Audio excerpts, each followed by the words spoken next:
안녕하세요. 환희아빠입니다. 오늘도 역시 고영성 작가님의 저서 부모 공부를 통해서 간단하게 책 리뷰도 해드리고 제가 책 내용 중에 여러분들에게 반드시 설명드리고 소개해드리고 싶었던 내용을 토대로 제 의견도 말씀드리는 시간 갖도록 하겠습니다.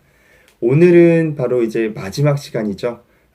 아이들의 행복의 조건에 대해서 간단하게 설명드리고 제 의견도 말씀드리는 시간 가져보도록 하겠습니다. 아이들의 행복의 조건, 이 행복이 결정되는 이런 부분들은 어떤 차이 때문에 결정이 날까요? 뭐 아이들의 유전자, 뭐 지능 지수, 아니면은 집안이 얼마나 부유한가, 뭐 여러 가지 이유가 있을 수도 있습니다. 하지만 이러한 이유들은 대부분 결과론적인 답변일 가능성이 굉장히 크죠. 그리고 부모 공부 책에서는 또 말하고 있습니다.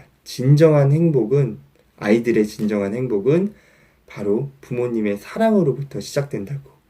너무 당연한 이야기처럼 들리시나요? 그래도 한번 내 아이를 지금 충분히 사랑하고 있는지 다시 한번 생각해보는 계기가 되었으면 좋을 것 같습니다.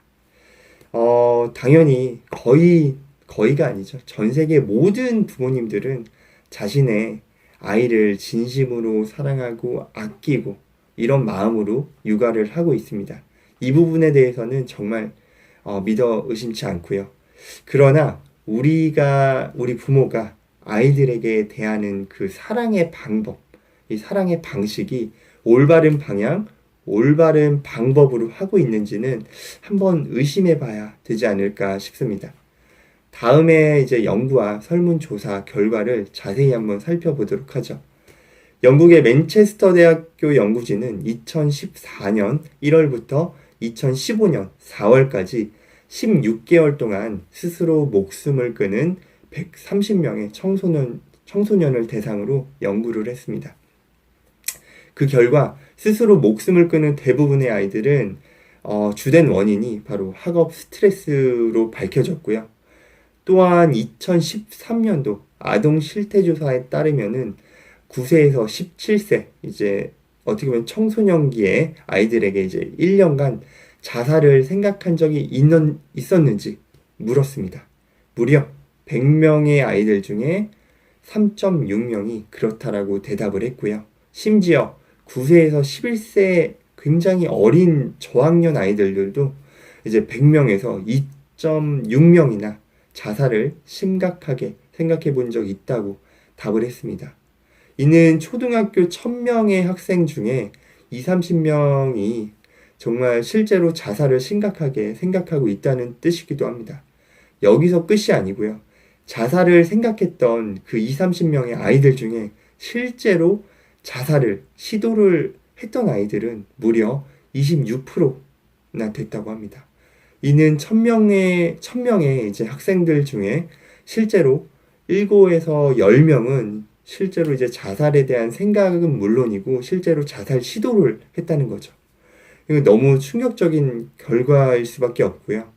이처럼 학업에 시달리는 아이들의 전반적인 이제 삶의 만족도는 낮아질 수밖에 없고 심지어 이제 OECD 34개국 중에 우리나라의 이제 10대 자살률은 굉장히 상위권에 지금 머물고 있고 반대로 행복지수는 32로 굉장히 최하위권에 머물고 있습니다. 위에 이제 연구민 실험 이 설문조사 결과에서 알 수 있듯이 우리나라의 이제 현재 아이들은 정말 과도한 어떻게 보면 강압적인 학업으로 인해서 현재 이제 매우 극심한 스트레스를 받고 있는 중이라고 생각이 들고요. 이제 또한 지속적으로 스트레스를 받음으로써 인해서 어린 아이들의 이제 삶의 질이 낮아지고 그리고 자존감이 떨어지고 이제 본인의 삶이 없게끔 이제 생각이 든다는 거죠. 아이들 스스로. 그렇다면 부모님들은 도대체 왜 이토록 우리나라 부모님들은 교육에 집착을 하고 강압적으로 학업을 시키려고 할까요? 우선은 첫 번째 이유는 부모님들의 이러한 행동은 당연히 아이들을 정말 사랑해서 나오는 행동들일 수밖에 없습니다. 하지만 이는 이제 부모님들의 일방적인 사랑일 가능성이 굉장히 크고요. 아이와 부모님의 쌍방의 이제 커뮤니케이션을 통한 행복이 아닐 경우가 있으니 이 부분은 굉장히 주의가 필요한 부분일 수 있습니다.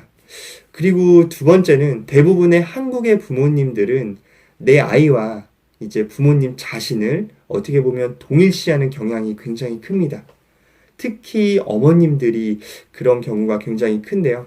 어렸을 때 여자라는 이유로 뭐 학업을 어떻게 보면 하고 싶었지만 못했던 집안 환경이라든지 뭐 여러 가지 뭐 이유 때문에 어떻게 보면은 학업에 대한 욕구를 이제 아이를 통해서 해소하고자 하는 경우가 종종 있다는 겁니다.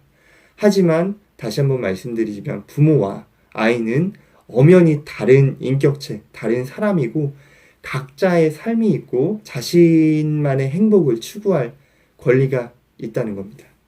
그리고 이제 이 부분에서 가장 큰 문제점은 아이에게 바라는 부분만 가득하고 부모는 어떠한 모범도 보이지 않는다는 점이 굉장히 심각한 부분일 수 있습니다. 예를 들어서 이제 뭐 매일같이 TV를 보면서 부모님들은 내 아이에게는 뭐 TV 보지 말고 공부나 해라 그 시간에 라고 하는 부모도 있고 또는 이제 부모님이 이제 뭐 게임을 하고 있는 와중에 아이가 게임을 하면은 게임 좀 그만하라고 공부 좀 하라고 잔소리를 하시는 이제 부모님들도 계실 겁니다. 또는 이제 부모님 정작 본인은 책 한 권도 읽지 않으면서 내 아이는 뭐 하루에 몇 권씩 책을 읽도록 강요하는 부모님들도 있고 이러한 어떻게 보면은 부모가 모범을 보이지 않는데 어떻게 내 아이가 이런 상황을 보고 배울 수 있을까라고 생각을 한번 해보는 게 좋을 것 같습니다. 아마도 아이들은 속마음으로 그런 상황에 처할 때마다 혹시 엄마 아빠는 하면서 왜 나는 안 돼? 라고 이제 반문하지 않을까라고 한번 진지하게 생각해 보는 시간 가졌으면 합니다. 반대로 생각하면은 해결 방법은 간단합니다. 우리 아이들이 스스로 배움의 재미를 느낄 수 있는 환경을 조성해 주면 되는 거죠. 예를 들어서 이건 좀 극단적인 예일 수도 있지만 내 아이가 TV 시청을 하지 않고 정말 책을 많이 읽기를 원한다면은 거실이건 뭐 방이던 집에 TV를 아예 없애고 정말 책장을 설치하고 책을 사서 두는 겁니다. 그리고 부모님이 책을 먼저 읽는 모범을 보이는 거죠. 그러면은 당연히 그 모범을 보고 아이는 따라할 수밖에 없고 환경적으로 TV를 볼 수 없는 환경이기 때문에 아이가 당연히 TV를 보지 못하는 거죠. 이러한 어떻게 보면은 부모님의 모범이 먼저 선행되어야지 아이가 따라오지 않을까라고 생각이 들고요. 다시 한번 말하지만 일방적인 사랑보다는 아이와 부모의 서로 간의 커뮤니케이션이 이루어져서 쌍방 합의하에 이루어진 행복을 추구하는 방향이 좀 더 좋지 않을까 생각이 됩니다. 우리 부모님들이 아이들에게 잘못된 사랑을 주고 있지 않았나 다시 한번 스스로 반성해보는 시간을 한 번 더 가져봤으면 좋겠고요. 저 또한 마찬가지입니다.